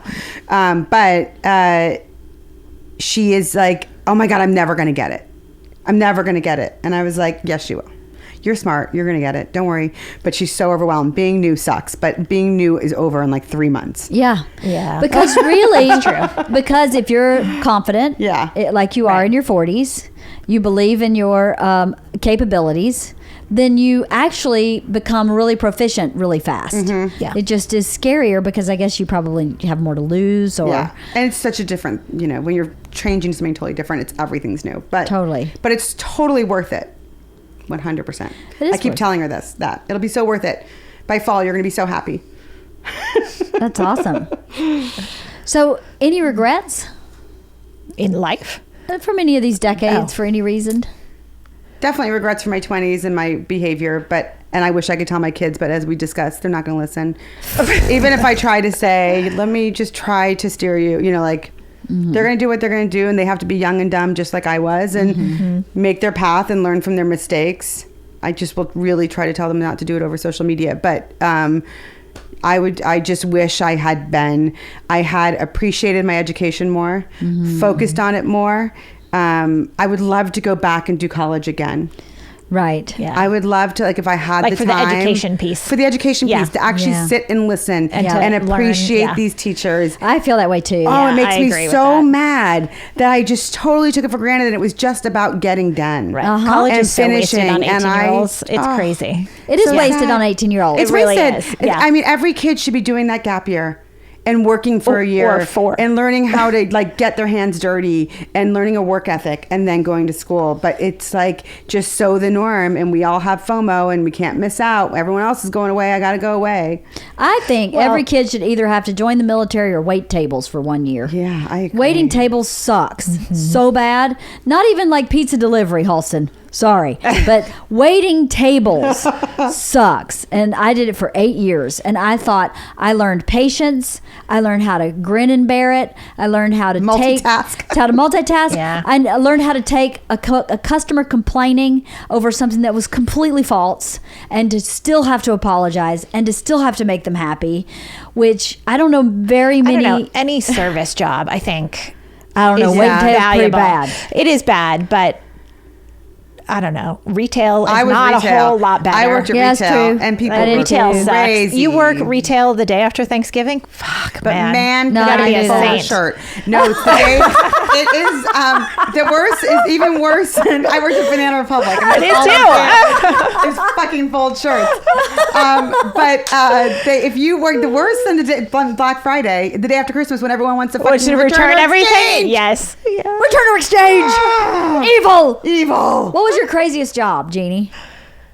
Craziest in terms of, working at Playboy was pretty crazy. I bet that was crazy. It was super fun. I bet. But there were times when I would be like, this is insanity. Like I told you the time that I was working a party and we had to get a video news release to the press, which was at the backstage gate. This is way before TMZ, any online gossip, anything.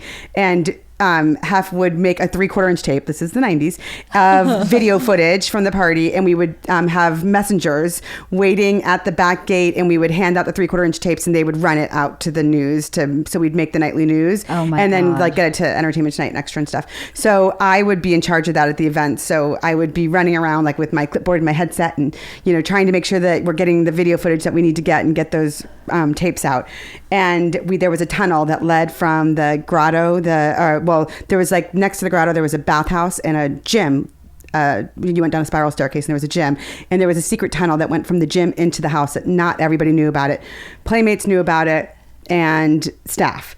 And so if you're trying to get from the party, the grotto area, into the house quickly, it was a great way to do it. And I used it a lot. And I'm running through that tunnel one time, and kid you not, Rod Stewart and a playmate, who I will not say her name, she's up against the wall. He's behind her. They're going at it, and the tunnel's not that wide, and I'm on a deadline, and I literally had to shimmy behind them. Oh my God! And as I'm shimmying behind them, I'm like, "Excuse me, I'm so sorry. Oh my God!" Totally mortified. But that is not. I saw crazy stuff. I saw so many people doing things that they should not have been doing. But it was super duper fun, and the people who worked there were the best. They just were. God. Everyone was so fun because you had to be able to just. Nobody was easily offended there. Everybody just was couldn't so. be. Yeah, How could everyone you was so ever? easygoing and so nice and so fun. We had the best time. That's a crazy story. That was hilarious. Excuse me, pardon me. Totally. Excuse me. And by the way, sorry. the girl who he was with was actually a playmate who I was friends with, who was super sweet. And she called me the next day and was like, "I am mortified. That was you, wasn't it?" I'm like, "It was me." I'm like, "Be happy it was me and nobody you didn't know." Right? It was me. Oh my God, that's Totally hysterical. fun. Yeah. Oh, Rod Stewart. Rod Stewart. He's still, and he dated Hef's wife after they split up. He dated her for a while. He did? Mm-hmm. Well, it was true love in the tunnel then. Yeah. It's a tunnel of No, love. that wasn't Hef's ex-wife in the tunnel. That was a different girl. Oh, different girl. Okay, never mind. Definitely the tunnel of love. Some kind of love, right? More things had that. It was always my joke whenever I did a tour and people would be like, oh, I want to see the grotto because it was so famous. And they would go over and they always like their instinct was to kneel down next to it and put their hand in it. Like, why? You know, and I always it's like right when their hand was going in, they go, oh, I wouldn't put your hand in there. No, don't do that. I mean, I was just joking because it like got cleaned and stuff, but it was just, they would be like, oh, why? And I'm like, oh, just kidding. Just kidding. What was your crazy job, Cathy? Any crazy It jobs? depends on how you define crazy. Like there's a lot of, Your social work, you had to have seen some crazy I've cases. seen a lot of crazy shit with kids, drugs, alcohol, substance abuse, like self-harm, like all of that nonsense, stalking. God, in your 20s, that had to have been so heavy. Yeah. It was that actually that was that was one of the reasons that I was like, I cannot do this job and have children. I can't be this emotionally attached. Like it was rough. Yeah. There were some really rough things that happened. It's so heavy. That can't be a career that people stay in forever. I think you change. Like I was not necessarily like entry level. I mean, clearly when I started out I was, but there's a reason people move up. There's a reason people move more into therapy and less into like the nitty gritty, like on call in the middle of the night, I'm going to harm myself sort of stuff that you see and deal with. But that was the part I was like, yeah, I can't do that. I can't be emotionally available for everybody. Right. No. And I just can't do that. So, yikes. So yeah, there's a lot of crazy shit there. And then I told you I got held up by gunpoint at one point, sort of. Wait, say that again. I got held up at gunpoint when I was like 19 on one of my jobs. So that was crazy. Well, tell me that story, Cathy. You didn't just say that. 19, what were you doing? Lifeguard. I was a lifeguard. I was actually in my hometown. They had public pools. I was a lifeguard in the afternoon. In the morning, they had parks. This in Maine? Yeah. Parks and recreation, like at local parks, they would have like this playground. Like I was like a camp counselor. So anybody could show up at the park that day and we would, do entertainment, play games, blah, blah, blah, whatever. And I was at a park that was in like the worst part of town, very economically depressed. I mean, not that we lived in a wealthy community by any stretch of the imagination, but it was like people who were really hurting, really rundown part of town. And one day I have a bunch of kids and this is like in the open, there's nothing there. There was like this one building that looked like it was a porta potty that had a well inside, and basically the well was covered and we could store some supplies in there, but you could fit like one person in there. Like there was no building. And as I was there with a bunch of kids, there was a woman walking around the perimeter, the chain link fence, holding a gun. And this kid was like, and I'm like, holy shit. And you have no cell phone before cell phones. Yeah. There's nothing. So I shove all of these kids into this building next to a well, which could not have been a good choice. But I'm like, what the fuck do I do? Did you lose any of them? I did not lose any down the well. Thank God.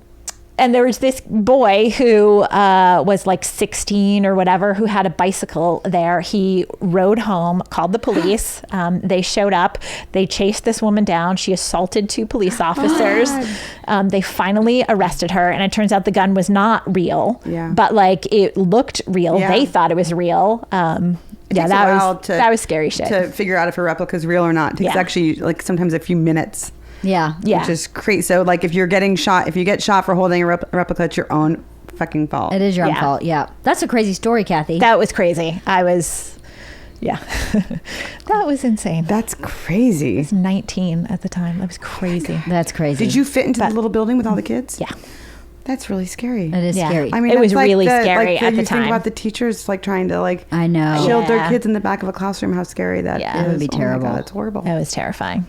Well, I didn't have any crazy stories like that with jobs, but I had crazy jobs. I drove a tow truck for my dad, which was really interesting because I would go pick people up and they go, "Where's your daddy?" And I go, "He's at the shop."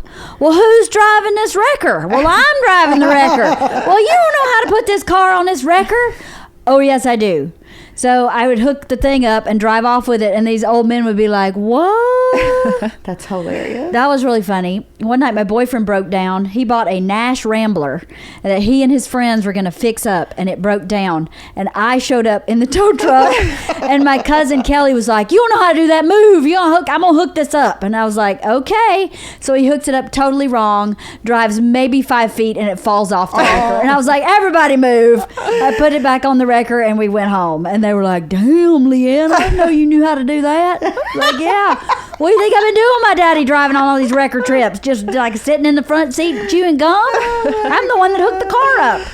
I did that. I sold wedding gowns. Oh, wow. I did that in college. I opened a Blockbuster video. Wow. Like, they opened it, and I like put every single movie on every single shelf in college. That's amazing. I worked in the proof department in a bank, which is where you look at the check and you physically type in, this is back in the day, physically type in the amount handwritten on the check. You have to check the numerals and the words, and then you look at the deposit and type that in and make sure it matches for every single check that came in our bank. There were 3 people. We worked in the basement with no windows. Oh my God. I would go in there and be like 140, 140, and 292, and 292 all day when I was in college. It was maddening. I've waited a bunch of tables. I worked at the Hollywood Bowl for a while. Oh, fine. In the first 3 rows, which was called the Pool. Oh, yes, love the Pool. It's run by Patina, which is a really fancy, really nice restaurant. That was a pretty crazy time. I waited on like Gary Marshall and really famous people. I did. That was really fun, and I made a lot of money doing that. And it's beautiful, and you get to see a good show, Right. And you do, you do. That was really fun. I think about I worked on an ambulance for a while. You worked in an ambulance? On an ambulance. Oh, wow. It's fun driving an ambulance. Yeah, what were you doing? Were you driving? An EMT. Yeah. You were an EMT? Yeah. You're trained as an EMT too? Yeah. Why do you think she's always the first aider? It's not me. When did you do that? When I was senior in college. I needed 1 class to graduate. That was the class I took. And then I became an EMT after that. It was the worst fucking job I ever had. Really? You were an EMT? A small town outside of Boston. Yeah, you must have come across some crazy stuff. There was only a couple of things. I only did it for 6 months. There were a couple of crazy things that happened. One actually in my training before I even became an EMT. And then... Well, what is it? There's no confidentiality problem here. No, we had to do a shift in the ER, and I saw a black man who had been burned, like 3rd-degree burns on like 40% of his body. And I knew that going in, and I walked in, and he was like white. And I was like, I couldn't wrap my head around the knowledge I had, and then walking into the room and seeing him, it was terrible. I actually think about that guy. Like, I wonder if he survived. Wait, like, what do you mean he was white? What like do you mean? his Like skin where he was burned. Okay. He did not look like he was black or African American. He was like, God, it poor was guy. the most insane thing I've ever seen. It was crazy. Yeah, I don't know whatever happened. Like, I don't know if he lived or like, it was bad. Wow. It was crazy. But that was the worst job. Like, I worked 9 to 5 on Saturday in this sleepy little town. Barely anything happened ever. Like at 4 o'clock, we would get the call that we had to go pick up somebody and bring her for dialysis. That was the one call. And like, I would find myself sitting around going, what the fuck? Like, I wish something would happen. Like, I wish there was an accident. And then I was like, oh my God, what is wrong with you? Like, you want someone to get hurt so you're not bored? Darren and then I says quit. that I in was like, I traffic, can't when do we're in it. traffic all the time. He's annoyed Like, if there's like no reason for it. And I'm like, so you want someone to have been in an accident? Right. He just wants. He's like, I need an explanation for this traffic. Bottlenecking is not enough for Darren. Just a bottleneck. And I'm like, but if there's an accident, somebody's hurt. Can we just say that there's Right. traffic? Yeah. So let's just think. If we know all that we know from the 20s and the 30s and the 40s, what do you think the 50s is going to be about? That's a good question. I think it's going to be about healthcare for me. Yeah. Like making sure that I'm healthy so Yeah, that when I I think enter so, my too. 60s and 70s, Yeah. I'll be in good shape. Because let me tell you something. Jimmy Kemp, healthiest freaking dude you've ever seen. My daddy, he's so healthy. And then I see his sister who is having heart problems, having knee problems, having hip problems. And I go, I feel bad for her that she is having that, but I actually don't want that at all. Yeah. So what can I do now when I'm young and healthy? The best of my ability to prevent that. being my path because that's my genetics too. So I got my daddy who's super healthy and his sister who's not so healthy, and that's my choice. I'm choosing Jimmy. Well, I think we'll have more time to do that too. Exactly. Our kids are older. Yep. So we're going to be dealing with the morning of them leaving home. I'm not talking about that. All right.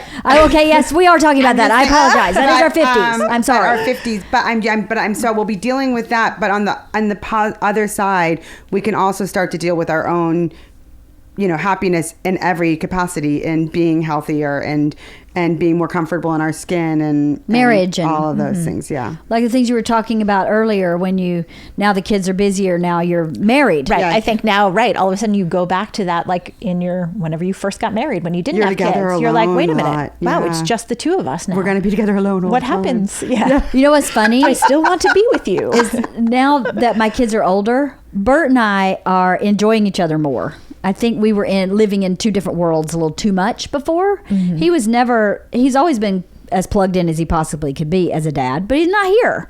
And then the kids relied totally on me. Well, now they can rely on him more because they need less, and they need less in general. So Bert and I are like going on lunch dates all the time, and we hang out at the pool, and the kids are home. We seem to be spending more time together and enjoying each other. So I'm kind of looking forward to that for the 50s. I feel like my 50s, I'll be able to be far more creative because I won't have to stop being creative to make dinner or do whatever. Yeah. And not that I don't love that now. I don't want the day when my kids leave for college. I'm dreading that Me day. too, yeah. And I'm also happy for it because that means they're healthy. But and maybe they're we'll moving. convince them to do a gap year. A gap year at home.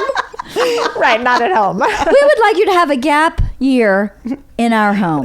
So how can we make that happen? Well, if they're working full time. If you work at the Gap, Yeah. Right. and you live can at stay home, is that a gap year? I don't know. I don't know. What do you think the 50s are going to be about, Kathy? I don't know. That's a good question. I think part of it is going to be about the marriage thing because our kids are going to be gone and getting back together more so than we are now. Yeah. So it'll be interesting. Well, when your kids are gone, do you think that you will go? I think when my kids are gone, I'm going to go back into writing, and I do so much with Bert's career already that will just get even more. So I feel like I have a job already that I'm already doing, but that it will increase, and I have like a job. Right.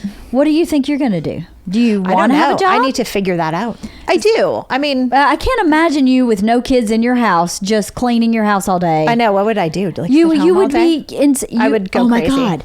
You could just keep being a Girl Scout leader. I could. I could start another troop. Oh my could- God, it'd be brilliant. Amazing. She could head the whole thing. You could. Oh my God! How are you with socks and sandals? I know, right? How are you with socks and Alternative is Adidas retiring. sandals? I could take over. Totally. There you go, Dear Kathy. Lord, shoot me in the head. Maybe you could go to corporate Girl Scouts and then Like, that's a completely skill change set everything. that I'm not. that willing I to don't expand. want to promote. Yeah, you don't want to I don't want expand anyone upon. knowing Yeah. about it. All right, No. then. Okay, use that as your deterrent, not to waste time to figure out what it is. Yeah, Right? well, That was very poorly said. Use that That's as never gonna be incentive the to figure out alternative, to be no negative. matter what. No. Yeah, but yeah. Well, maybe you could self-impose that as an empty threat / I'm going to believe it to inspire myself to actually figure out what I want to do after my kids leave. Was that too verbose and confusing? I think Not once at you all. start making lists, it starts to become obvious. Yeah, I think so too. I did that with think so. Sasha with the schools. I made her make lists, and it We did became that too. really obvious. Did it really? Yeah, because one list was super short and one was really long. Ah, you mean pros? Yeah, Aha. and so it became really obvious. Well, and I I'm even glad. made her take some of the pros off because I was like, that walking to Maria at Sea after school on Tuesdays is not really a pro for why we're going to go to the school. And she had it, so I even made her remove a few. That's really funny. Like, we're not going to transfer schools just so you can walk to the local coffee shop.